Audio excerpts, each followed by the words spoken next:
Hello everyone, I'm Talia Hagler and this is On the Bright Side, a good news show about the Valley. In our Shop Local segment today, we're featuring a new retro toy store in Liberty Township just off of Belmont.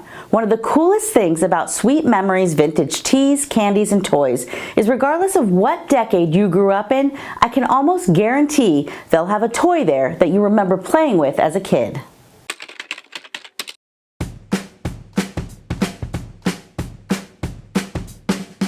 My name is Linda Barton, and I'm the owner and creator of Sweet Memories Vintage Teas, Candy, and now Toys. If someone would have told me 4 years ago that I would own a retro toy store, I'd be like, yeah, whatever. Like, I wouldn't have believed it. We started our clothing line in 2020 of all licensed apparel that benefits charities like Akron Children's Hospital. And when I started wholesaling my shirts to candy stores, I realized that our community needed a fun store. So in February, I opened a candy store, and it was a natural transition to open a retro toy store. When I decided I was going to open a toy store, I did research and I found the top 10 most popular toys per decade, ranging back from 1940 to current. So everything from fashion plates to Shrinky Dinks to the original Slinky to the original Big Wheel to Evel Knievel, stunt motorcycles. We tried to collect them all and get as many things that we have in stock that they still produce. The first reaction to people when they come in is they just stop and stare and they're like, wow, you know? And they're like, where do you get all this stuff? Because they haven't seen it. Most people are like, oh, I remember, you know, this game or that game. So everyone has their own flavor, but I think that, you know, the biggest thing that people remember is the Rock'em Sock'ems, you know, and the original Operation game and, you know, Parcheesi, like all those fun ones. You know, it's not like anyone ever like wakes up in the morning and says, gee, I want to go like play Parcheesi today. You know, it's one of those things you forget about, and then you see it and you're like, oh, I haven't played this game in 50 years, or, you know, let me get it and, you know, do game night with the family, you know, and then it just, all of the things that we have just create memories. They're sweet memories, and then you create new memories with the next generations of people. Sweet Memories is open 7 days a week from 10 a.m. to 7 p.m. Of course, the holidays will impact that, so check before you head over there. We're going to be giving away a gift card for the store just in time for your post-holiday shopping. All you have to do is share the show and you'll be entered to win. Make sure you make the share public so I can see that you did it. We did something a little different for this episode's Maker Minute or 2 segment. Instead of highlighting just one maker or artist, we decided to feature 3 of the vendors at Fellows Riverside Gardens Festival Finds Weekend. I am Sarah from Sarah Ceramic Studio. I've been doing this for about 10 years now. I worked with a lot of different clay bodies, finally found my favorite clay body. It's stoneware, it's very heavy brown. It's a beautiful clay to work with. Once you throw it on the wheel, you let it sit for a couple weeks, let it dry, fire it to 1500 degrees, it's bisqueware. And then you have to find the perfect glazes for the clay body that match it. That took me about 10 years to find my favorite glaze for my clay. And then once you glaze it, then you get to fire it again, and it's a finished product. It's fun.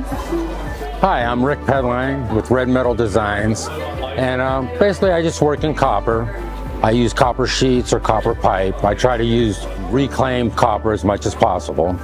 And the process is basically I heat it till it's red hot, then I quench it in water, then it's more malleable. You can bend it and form it easier that way. And then afterwards we just use either the torch to color it, or we use alcohol ink on it, or even ammonia and salt turns the copper to blue. It's a chemical reaction. And it's just a fun metal to work with. You can do a lot of different things on it. We started off with jewelry. Now I'm trying to venture out more into doing pots and plates and bowls. And it's just a lot of fun. I'm Carrie Rickard, and I have Reloved by Carrie Rickard. And it's upcycling, repurposing vintage clothes, secondhand clothes, and donated clothes. I started doing my business because I was a bigger girl and I needed really cool clothes. So I started sewing. I learned in junior high school and I haven't stopped. A lot of it is stuff that I love. You know, I love horror movies. I love Star Wars. I love video games.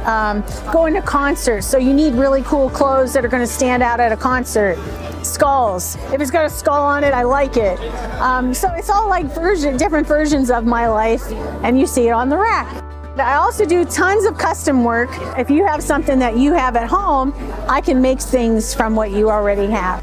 I'll put a link to all 3 makers and artists in the description of the show, and who knows, maybe they'll show up as full features sometime next year.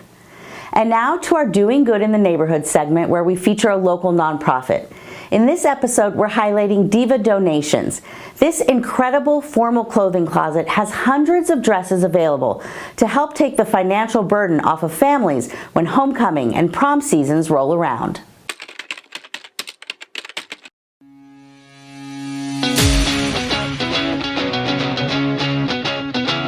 This is my church. If that makes any sense, this is me giving back. My name is Kristen Bodendorfer, and I am the founder of Diva Donations. Diva Donations is a formal clothing closet for girls in our community where they can come and get their dress, their shoes, their jewelry, their flowers, undergarments, makeup, nail polish, everything that they need for free. So the girls do come and put a deposit down. But if they bring us a letter that states they donated 2 hours of volunteer service, helping any 501c3 charity, they get their entire deposit back. My daughter, who is now 34 years old, was moving out of the house, and she had 15 dresses in her closet because her one friend had wanted to go to a dance and was not able to get into the dance because she was in jeans and a t-shirt. And we said that's not going to happen again. So we picked up dresses at resale stores and thrift stores, and as it happened, she ended up with 15 dresses. So that's how it got started. And it's grown every year. As word gets out, it grows every year. We have over 3,000 dresses. We probably help anywhere from 400 to 600 girls a year. We've been there where I've had to go to a food bank and get food. We've been there when I've had to go get coats for my kids. I am so grateful. And so I want to pass that on. And if this allows that mother to not stress, because our whole mission is to relieve financial stress, empower the girls to realize that they can help themselves, encourage them to give back to the community and realize things don't magically happen, that there are people behind it, and build leaders in civil responsibility by teaching them and exposing them to opportunities that will put them out in the world to meet other people who are making changes in this world. I think it's a win-win. To help raise money for their mission, Diva Donations sells wedding dresses at deep discounts.